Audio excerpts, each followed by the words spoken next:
Bonjour à toutes et à tous, aujourd'hui on se retrouve dans un nouveau tuto du Bosquet et on va parler de niveau de détail. Parce que à l'aquarelle, comme dans d'autres peintures ou avec d'autres médiums même, on peut jouer sur le niveau de détail pour avoir des illustrations sur un même thème, un même sujet, mais qui vont être très variées. Donc vous pouvez avoir des peintures qui sont extrêmement détaillées, où on a presque l'impression d'avoir une photographie, et à l'inverse, vous pouvez avoir des résultats où on a juste les formes principales, où on reconnaît quand même le sujet, mais où il n'y a pas de travail sur le niveau de détail. Moi, je pense pas qu'il y ait un des types d'aquarelle, par exemple, en termes de détail, qui soit plus difficile que l'autre. Souvent, on a l'impression que plus une illustration est détaillée, plus c'est difficile, parce que ça ressemble vraiment à ce qu'on voit en vrai, à une photographie, et du coup, on a l'impression que le travail derrière est plus important. Mais faire quelque chose de très déstructuré, où on a juste les formes principales, mais où on reconnaît quand même l'objet principal de la peinture, pour moi, c'est quelque chose qui est aussi assez difficile à faire. Et c'est ce qui va faire que certains artistes qui ont un style très loose à l'aquarelle peuvent faire des choses tout aussi magnifiques que de l'aquarelle botanique, par exemple, si on prend le sujet des végétaux, où on a un niveau de détail qui est extrêmement important, puisque dans l'aquarelle botanique, on vise à imiter le plus possible le végétal qu'on est en train de peindre, et donc se rapprocher le plus possible de la réalité. Donc vraiment, en fonction du style que vous souhaitez avoir, il ne faut pas vous mettre de pression sur si je fais quelque chose de loose, ça va être moins bien que si je fais quelque chose d'ultra détaillé, ou à l'inverse, on peut avoir le schéma de pensée inversé où on se dit bah ouais, le détail c'est facile, en gros on peut décalquer une photo et puis il suffit de colorier par-dessus. Bon, c'est pas du tout le cas si vous voulez quelque chose de beau, mais on pourrait penser ça, alors que les artistes qui font quelque chose de plus loose ont tout le travail de déstructuration à faire dans leur esprit avant de peindre, et c'est quelque chose qui est difficile. Vraiment, les deux pour moi sont difficiles. En fonction de votre façon de penser personnelle, vous allez avoir plus ou moins de facilité à faire des choses loose, déstructurées, ou au contraire des choses qui miment le réel, parce qu'on est tous différents, on a tous des façons différentes d'approcher l'observation d'un sujet en fait, et pour certaines personnes ça va être plus simple de repérer d'abord les couleurs, pour d'autres ça va être les formes générales, et pour d'autres ils vont tout de suite regarder le détail, et ça sera ça qui sera plus simple pour eux. Donc vraiment, si vous peignez dans l'optique d'un loisir pour vous faire plaisir, je vous invite à choisir un style d'aquarelle qui vous convient, sans vous mettre de pression sur oui, c'est moins performant ou moins beau que d'autres styles. Ça vous empêche pas d'apprécier d'autres types de peinture, mais vous n'êtes pas obligé de faire tous les types de peinture ou un type préféré, vous pouvez aussi varier. Et ça, c'est vraiment une liberté que je vous invite à prendre, de tester ce qui vous convient le mieux, parce qu'en faisant ça, vous allez vite trouver quelque chose qui vous fait plaisir.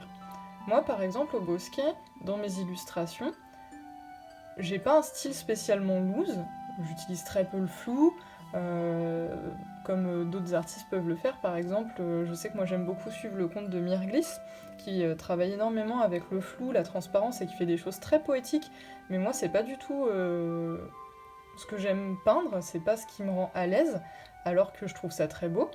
Et à l'inverse, je suis aussi très fan de grands peintres botanistes qui ont dédié leur vie à faire des peintures les plus précises possibles, et qui ont mis des heures de travail là-dedans. Et pour autant, c'est pas ce que je fais au Bosquet non plus, parce que c'est pas un niveau de détail qui me fait plaisir à atteindre. Je trouve ça très joli aussi, mais c'est pas ce qui me plaît.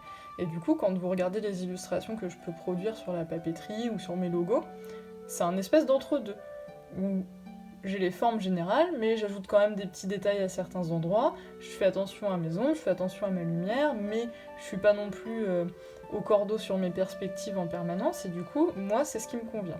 Donc je vous invite vraiment à tester ce qui vous convient le mieux, et pour ça, aujourd'hui, on va se lancer dans un petit exercice, où du coup, mes créations vont pas forcément être parfaites, je vais pas forcément être fière de moi sur les trois, parce que je vais vous proposer 3 niveaux de détails différents sur un même sujet, pour que vous puissiez tester et voir à la fin de ce tuto, quand vous aurez fini de peindre, lequel des 3 niveaux de détail vous convient le mieux, et éventuellement, est-ce qu'il n'y a pas un entre-deux, entre 2 niveaux, parce que là je vous propose que 3 niveaux, mais il y en a plus, hein, on peut imaginer des choses entre chaque niveau que je vais vous proposer, et voir ce qui vous plaît le mieux et ce qui vous rend le plus heureux en fait quand vous allez peindre.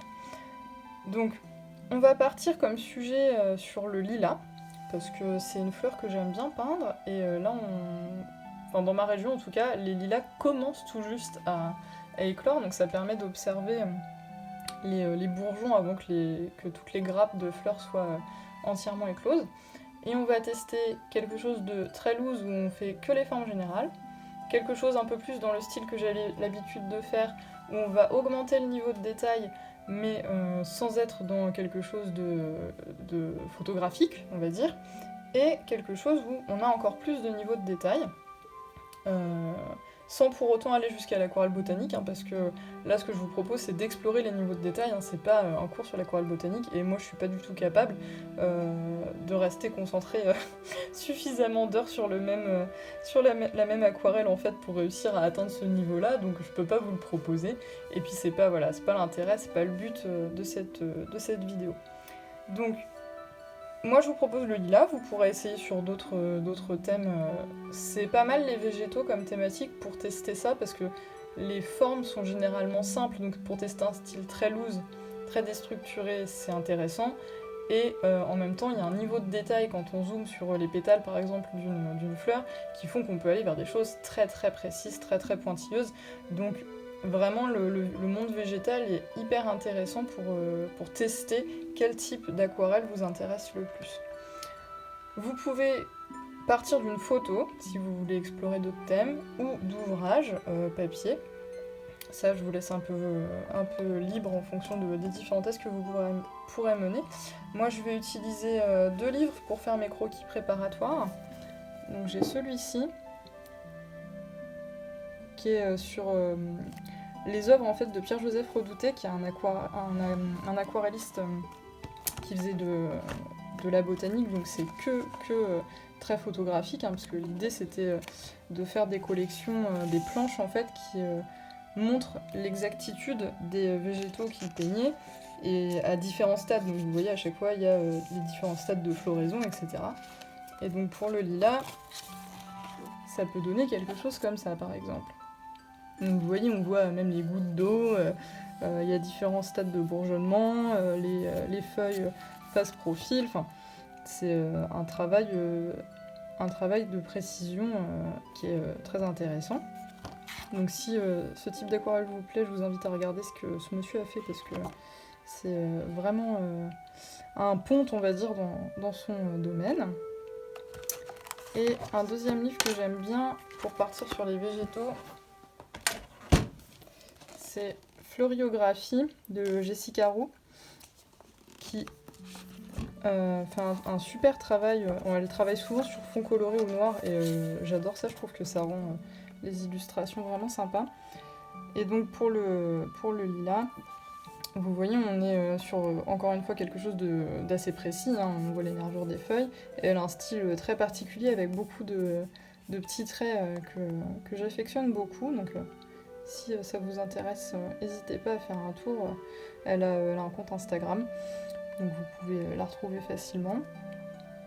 Et donc moi je pense que je vais partir de la forme de son lilas pour vous montrer un peu en 3 styles différents ce qu'on peut faire. Donc l'idée ça va être qu'en fonction du style, déjà on va pas avoir besoin du même travail préparatoire avant la peinture.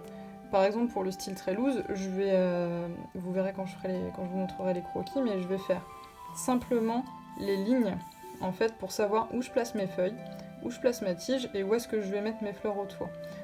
Pour un style un peu plus comme le bosquet, je vais faire pareil, mais je vais rajouter au crayon les endroits où je veux mettre mes nervures, vraiment. Et donc je vais aller un peu plus loin sur les feuilles.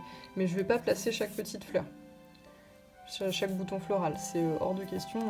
C'est typiquement le genre de choses qui fait que j'ai pas la patience et qui m'énerve. Donc voilà pour le style intermédiaire. Et pour le style un peu plus détaillé, sans aller autant dans la précision que ce que Jessica ou ou pire Joseph Redouté peuvent faire, je placerai quand même mes fleurs pour avoir vraiment le souci du détail, de l'ombrage derrière, etc. Donc je fais les petits croquis et puis on se retrouve juste après. Ok, donc là j'ai fini mes croquis sur les 3 niveaux de détail, je vais vous les rapprocher pour que vous voyez un peu plus. Donc là vous voyez comme je vous disais, pour la première, on va être sur quelque chose de plus loose, plus déstructuré, où on fait vraiment les formes principales. J'ai juste les lignes directrices pour savoir où placer mes feuilles et ma hampe florale. Pour le deuxième, qui est plus dans le style que je fais habituellement, j'ai travaillé le niveau de détail un petit peu des feuilles. J'ai placé le bout de ma hampe florale pour garder une forme qui soit quand même assez proche de ce que j'observe. Et pour le dernier, j'ai toutes les fleurs de la hampe qui sont positionnées. Donc on n'est pas sur du niveau de détail d'un réalisme parfait, mais on est déjà sur quelque chose où rien qu'avec le croquis, on sait quel est le végétal qui va être peint. Donc, déjà, rien qu'en faisant cette étape-là de croquis, ça peut vous donner une idée de quel type de peinture vous préférez peindre. Puisque, par exemple, moi en les faisant là, je sais que ici, j'ai un peu bâclé mes feuilles parce que j'en avais marre de faire les nervures et du coup je sais très bien avec la pratique que c'est pas ce que je préfère peindre. Je trouve que le rendu va être super sympa, c'est pas le souci, mais ça me parle moins. Donc je sais que déjà je vais avoir moins de plaisir à peindre celle-ci. Là, sur les deux, je sais que les croquis m'ont pas posé de problème, ça me plaît bien de partir comme ça sur ces deux styles-là, mais je sais qu'à la fin, avec l'expérience, le style un peu plus loose va moins me plaire que ce que je vais obtenir ici. Donc déjà, rien qu'avec le croquis, vous allez pouvoir avoir une idée de ce qui vous convient en fait, pour vous faire plaisir. Donc ensuite sur la peinture, on va partir sur du vert et puis des violets et mauves, puisqu'on peint du lilas. Et il va nous falloir quand même une pointe de rose pour nuancer un peu, pour nuancer un petit peu le mauve qu'on va utiliser. Et au niveau des verts, je vais en prendre que 2. Alors le lilas, ça n'a pas une fleur, une feuille très très vive, mais c'est pas non plus super clair. Il va falloir que je fasse un mélange, puisque j'ai pas le vert qui me vient à l'esprit sur ma palette.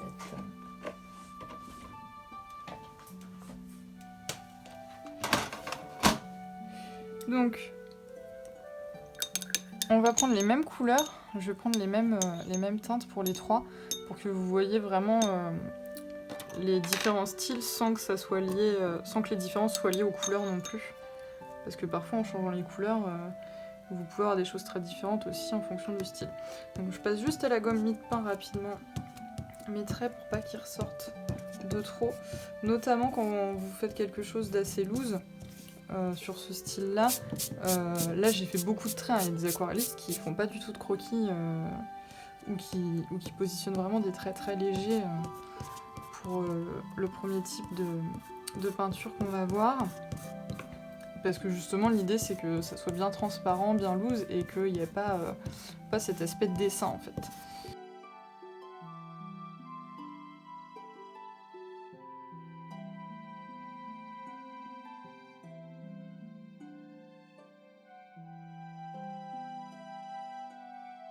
Donc pour le premier, mis à part les lignes que j'ai préfaites qui vont nous positionner la tige et les feuilles, pour avoir la forme, les fleurs de lilas, c'est 4 pétales, donc ça fait un peu comme des petites croix en fait, si vous voulez.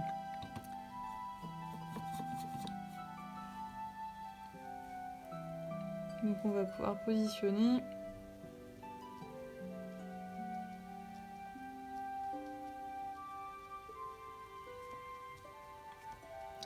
Les petites croix, et ce qui va faire qu'on va reconnaître le végétal, c'est vraiment la forme.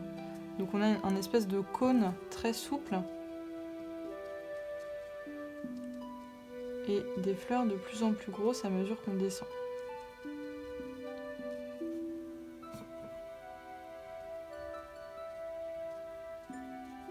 elles peuvent se toucher un peu, hein, pour avoir cet aspect très compact.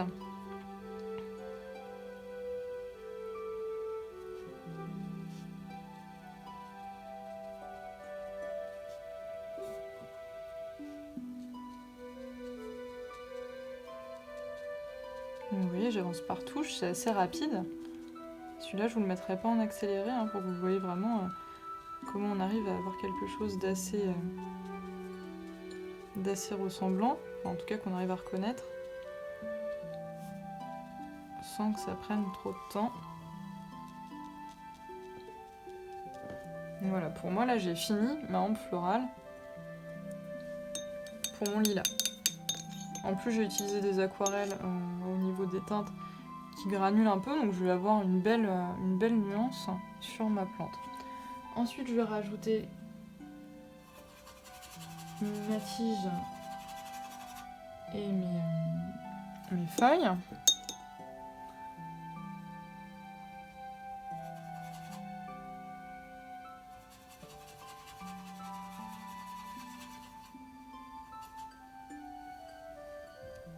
Et pareil, on va très simplement, je vais désaturer un peu le vert parce que voilà, il était trop vif.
Et voilà, j'ai ma première hampe de lilas. Donc vous voyez là, on reconnaît le végétal, mais il n'y a pas de niveau de détail. On est vraiment sur quelque chose, une couche, un trait. On peut jouer avec les fusions, hein, on peut s'amuser sur d'autres végétaux, à s'amuser avec les fusions aussi, mais on s'arrête là. Pour celui-ci, comme on va travailler un peu plus en détail, je vais avoir besoin de faire au moins 2 couches. Donc ça veut dire avec un temps de séchage entre deux. Donc on va déjà être sur quelque chose d'un peu plus long. Donc je vais commencer par une première couche où je vais faire ma hampe. Et là vous voyez, je suis moins rapide, je vais vraiment travailler la forme des fleurs sur mes petites croix.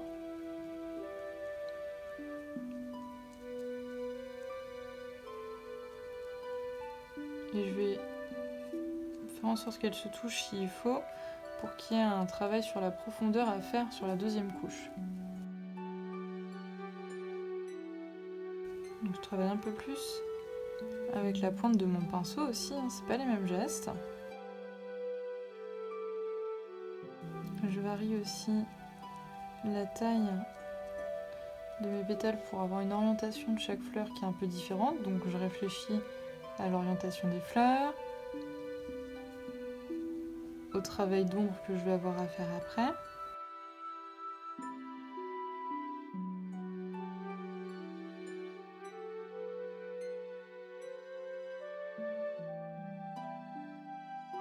Du coup, j'avance moins vite aussi.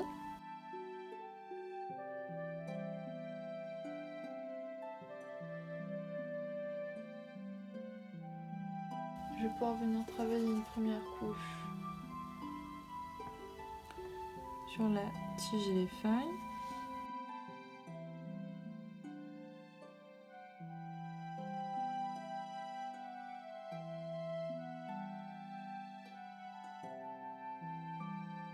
Je suis aussi obligée de travailler plus en finesse, donc avec des gestes qui sont différents de la première fois.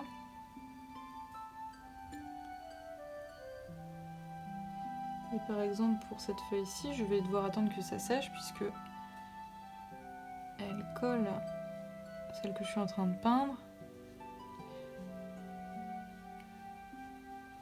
Et je veux pas qu'il y ait de fusion qui ne me plaise pas au séchage.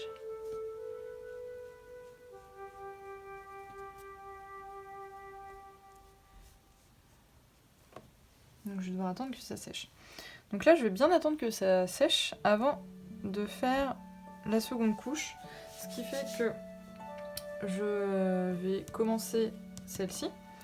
Mais vous voyez, on a déjà une différence en fait, rien qu'avec les gestes, en utilisant les mêmes couleurs, et le même végétal, on a déjà une différence de rendu. Alors, on a des feuilles qui sont plus réalistes, plus détaillées, et une hampe florale qui va avoir un côté un peu plus organisé. Donc déjà, en variant le geste, même en faisant un niveau de réalisme à peu près, de détail pardon, à peu près similaire, vous pouvez avoir des choses différentes. Donc on va se faire la première étape de celle-ci.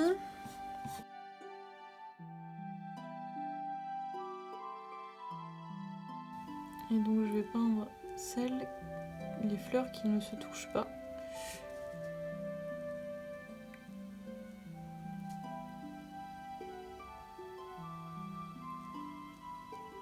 En priorité. Donc j'ai mon croquis pour me guider. Moi je vois bien encore mes traits de crayon.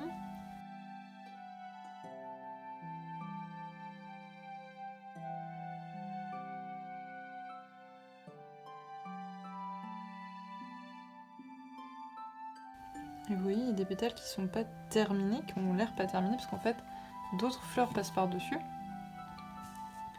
Ce qui fait qu'on, pour avoir cet effet de profondeur, les pétales sont poupés en fait, vu qu'ils passent derrière.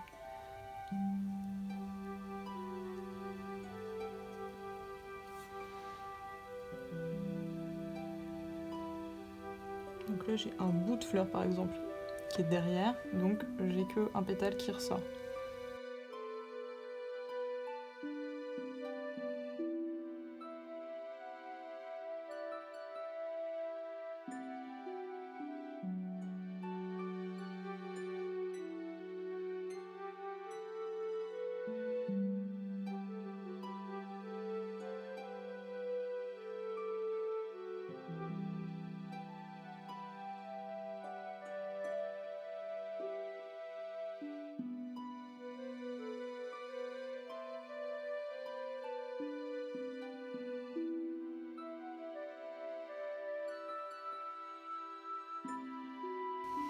Ok, donc pendant que ça sèche, ici, on va venir faire la deuxième couche de celle du centre. Donc on va reprendre les mêmes couleurs, donc on va reprendre notre violet.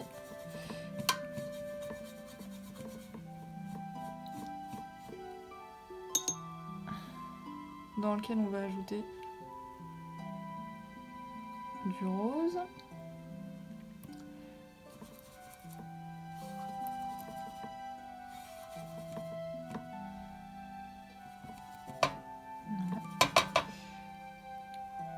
Et on va venir créer du détail et de la profondeur en ajoutant les petites croix centrales.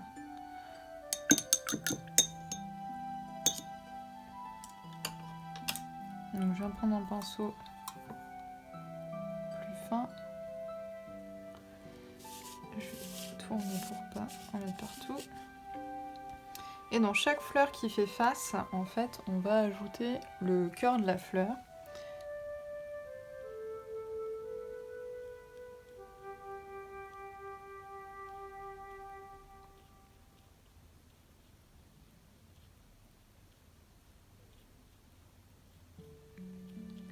Et pour les fleurs qui ne font pas face, en fait, en fonction de leur orientation, on va mettre la petite croix de manière différente. Vous voyez, on va faire juste un petit point.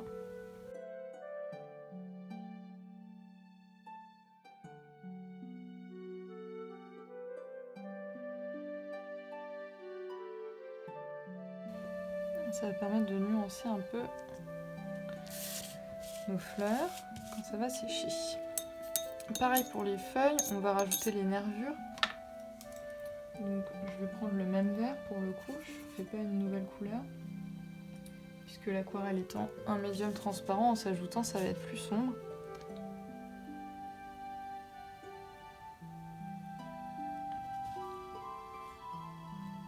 Donc, je fais d'abord la grosse nervure centrale et j'ajoute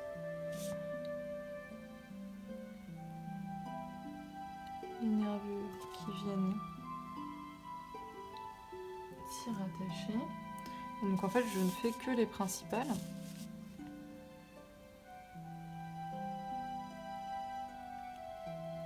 Mais en faisant ça, je viens donner quand même du relief et une orientation surtout à ma feuille, puisqu'en fonction de comment je vais tracer les nervures, ça va permettre de mieux visualiser comment se place la feuille. Est-ce qu'elle est de face, est-ce qu'elle est de dos, est-ce qu'elle est courbée, ratatinée ou pas.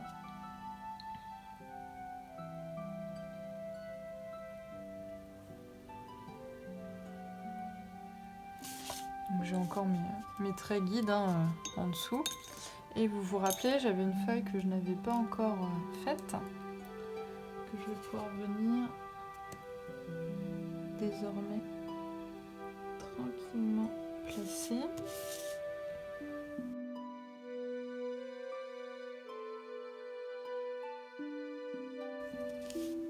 Voilà, et elle, du coup, je lui rajouterai ses nervures plus tard quand elle aura un peu séché.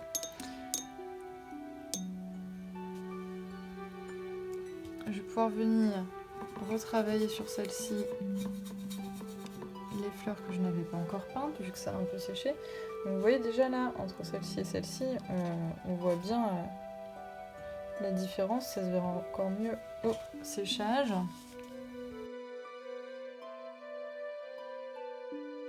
Donc on recommence notre opération ici en peignant tranquillement d'autres fleurs qu'on n'avait pas encore faites.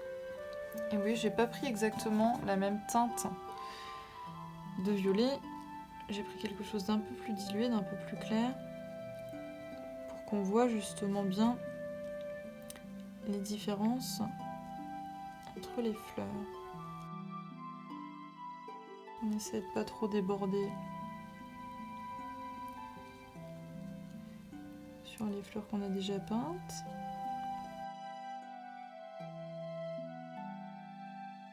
Et en fait, le fait d'utiliser des nuances différentes aussi, ça va vous permettre d'avoir quelque chose de plus réaliste, puisque quand vous regardez un lilas, toutes les fleurs n'ont pas exactement la même teinte. C'est ce qui fait aussi que le lilas est une plante sympa à peindre et à regarder.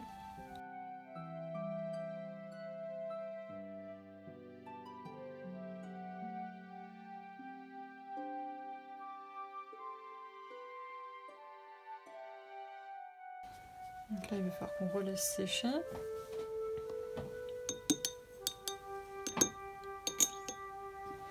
Pendant que ça sèche, on va s'occuper de nos feuilles. Et vous voyez, entre ces deux-là, on a encore une fois une différence qui est assez flagrante. Et donc pour les nervures de celle-ci, on va aller un peu plus dans le détail pour vraiment donner une texture à la feuille.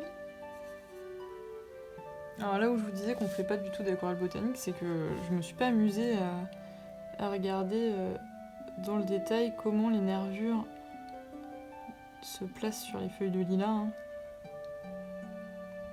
Je fais un peu au feeling, et c'est ce qui fait que j'aurais pas du tout le même rendu que ce que peut faire Redouté par exemple.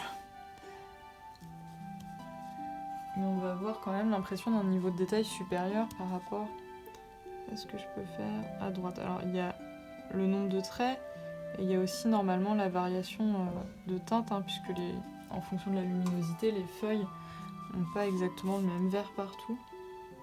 Et ça pareil, là je vous montre pas, je fais pas ça dans le tuto d'aujourd'hui. Alors plus on fait du détail, plus ça demande d'avoir une bonne maîtrise de ses outils et de son pinceau pour pouvoir faire des traits qui sont fins et qui sont assurés.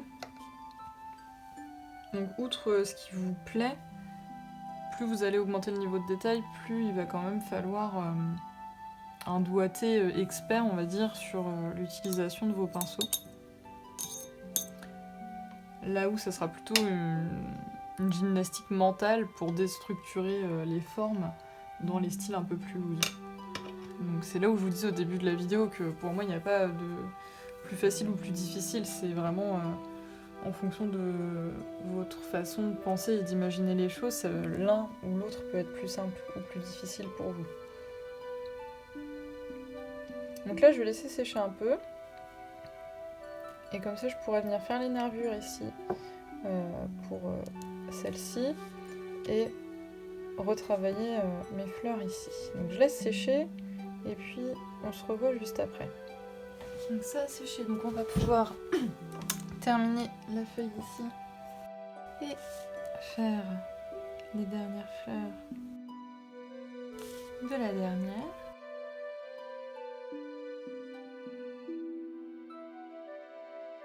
Et en fait, vous voyez, ça va nous permettre de remplir tous les petits creux blancs qui étaient vides. Puisque dans les deux premiers types de peinture, vous voyez qu'on laisse du blanc, alors qu'en fait, sur une ample florale de lilas, vous voyez pas de blanc derrière certaines fleurs. Vous avez forcément soit une autre fleur, donc une teinte de violet un peu plus sombre parce qu'elle est à l'ombre, ou vous allez avoir la tige qui ressort, donc des choses un peu plus vertes ou brunes. Mais vous n'êtes pas censé avoir de blanc en fait.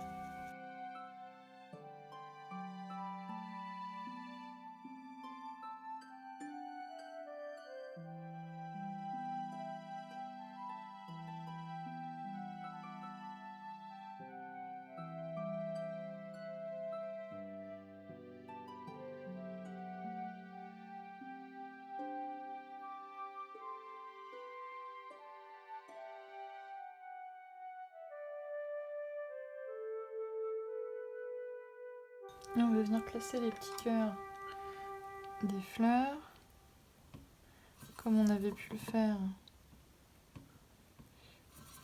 pour le deuxième style.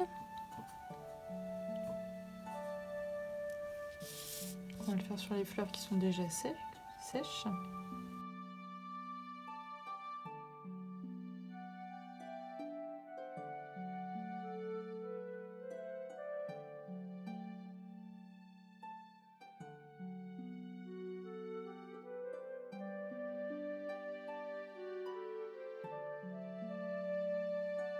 Et là, vous voyez, en termes de niveau de détail, on n'a pas du tout la même chose.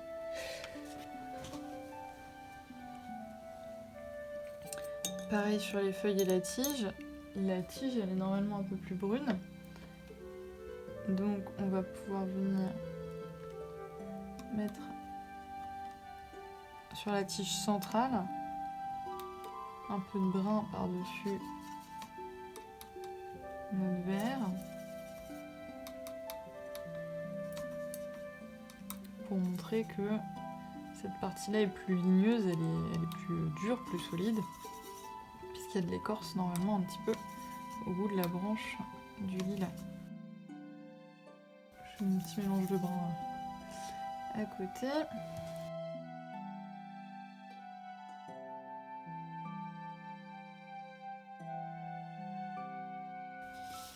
On va venir le dégrader le long des tiges des feuilles.